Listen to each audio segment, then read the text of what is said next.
Y si tuvieras que definir el último siglo de historia de la Argentina, ¿cómo lo harías? Mi hija estaba embarazada de 5 meses cuando se la llevaron. Mi nieto tiene que haber nacido en agosto del año pasado. Allanaron 4 veces mi casa. Me llevaron y me torturaron para que dijera dónde estaba mi hijo. Nosotros solamente queremos saber dónde están nuestros hijos, vivos o muertos, pero queremos saber dónde están. Que nos entreguen el cadáver. Nos dicen, esperen un momentito, dicen que los argentinos que están en el extranjero están dando una falsa imagen de la Argentina. Nosotros, que somos argentinas, vivimos en la Argentina, les podemos asegurar que hay miles y miles de hogares sufriendo mucho dolor, mucha angustia, mucha desesperación. Si tuviera que elegir una palabra, diría el tema de la polarización, ¿no? Es un país muy cainita, en el sentido de Caín y Abel, ¿no? Es un país, y yo creo que tiene que ver con una cultura política muy particular, muy propia de la Argentina, donde hay un imaginario en el que se utilizan metáforas como familiares para definir a la comunidad, por ejemplo, ¿no? La comunidad es como una familia. Entonces, claro, cuando ese ideal familiar, sin fisuras, que no se puede romper, una relación familiar es irrompible, es de por vida, es cosanguínea. Cuando ese ideal no se produce, no se da en la realidad, y hay conflictos que son necesarios y que además son lo que nos constituye como comunidad, entonces se produce esta especie de polarización en la que el otro no es un adversario sino un enemigo, y hay que matarlo. Había una represión atroz, pero había un movimiento ciudadano también muy potente. No nos podemos olvidar que las madres de Plaza de Mayo y después abuelas en plena dictadura es cuando salen a la calle, cuando hacen frente a la propia dictadura y sufren las consecuencias y desaparecen algunas de ellas. Ahora, ¿por qué ese sistema?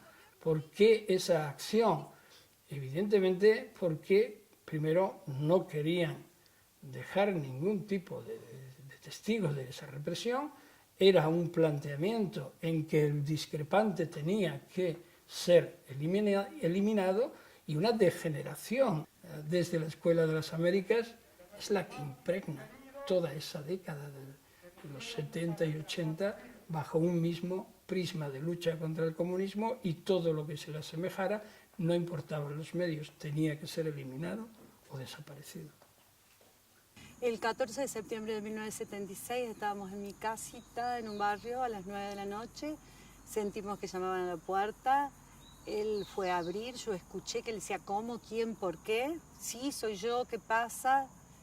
Y bueno, ya salí a ver qué pasaba, y había 3 hombres jóvenes de civil con armas cortas.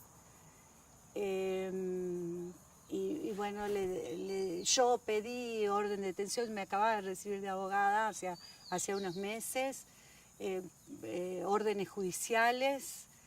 Le dijeron a él, vamos o peor para tu mujer y tu hijo, y lo tomaron de los hombros. Era una noche fresca seguramente porque tomó un saco azul y se lo puso, pidió despedirse del bebé. Fue al cuarto, le dio un beso y bueno. Estaba en la Comisión Bicameral de Derechos Humanos y sentía que algo se refería al mismo periodo de tiempo en el que él había sido secuestrado.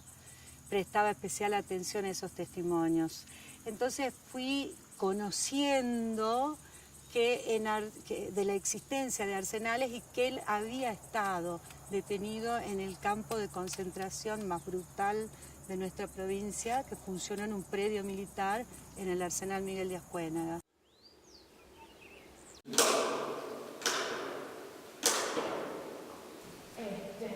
Acá es donde estaban detenidos los hombres, del otro lado estaban las mujeres.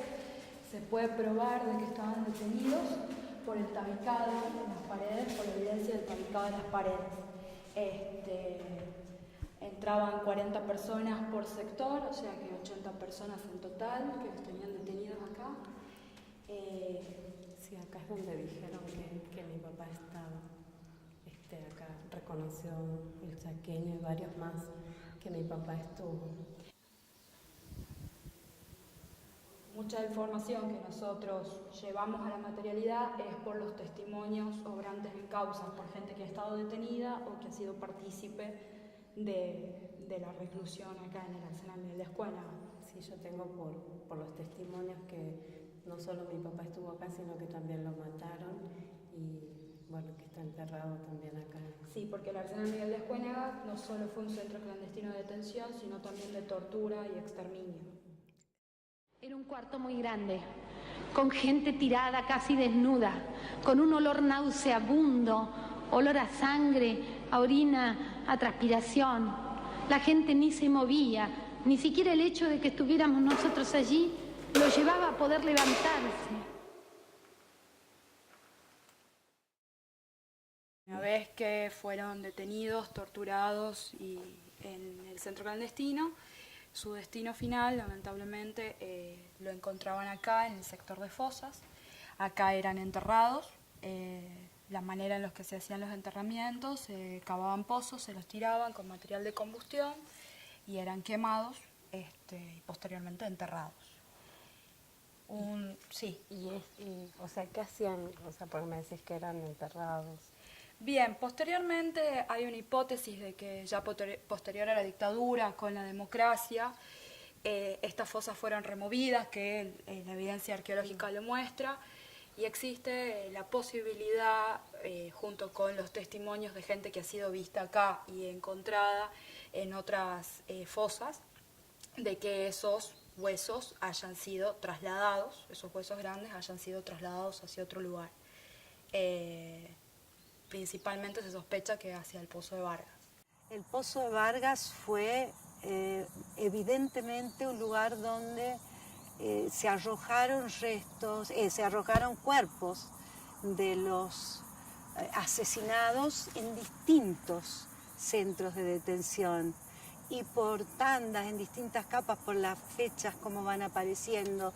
Y luego de eso tiraron el brocal enorme de ladrillos de este enorme pozo ferroviario y lo taparon y les tiraron palos y le tiraron todo lo que encontraron y creyeron que no los íbamos a encontrar nunca. ¿Dónde están los bebés? Nosotros solamente queremos saber dónde están nuestros hijos, vivos o muertos, pero queremos saber dónde están. Que nos entreguen el cadáver. Bueno, el año pasado nos hablan desde el juzgado federal a cargo del doctor Poviña para hacernos conocer que habían sido identificados sus restos, que habían sido encontrados en el Pozo de Vargas y que el equipo antropológico, el EAF argentino, había concluido la compatibilidad del 99.9 con del ADN de esos restos con el de mi hijo Juan Pablo. El equipo argentino de antropología forense EAF se crea en 1984 con el retorno de la democracia a la Argentina, con el objetivo de brindar una alternativa forense independiente a los familiares de las personas desaparecidas durante la última dictadura militar, de modo de poder investigar qué había pasado con los cuerpos de esas personas desaparecidas, recuperarlos, identificarlos y devolverlos a sus familiares. Bueno, yo salí a la calle y les grité que los iba a seguir. No tuve en ese momento cómo seguirlos, no tenía un automóvil disponible, pero creo que los seguí durante toda la vida, que seguí la investigación y bueno, hoy encontramos sus restos. Después de muchos años de angustia e incertidumbre, tener la posibilidad de por lo menos cerrar una historia, tener un lugar en el cementerio donde llevar una flor o visitarlo cuando quiera esa persona.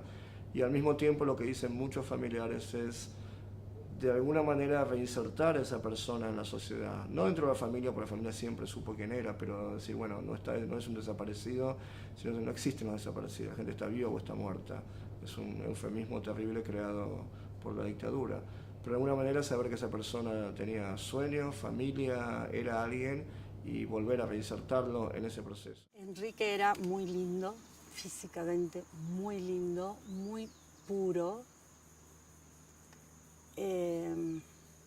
hombre y al mismo tiempo inocente, muy sensible, creería yo, como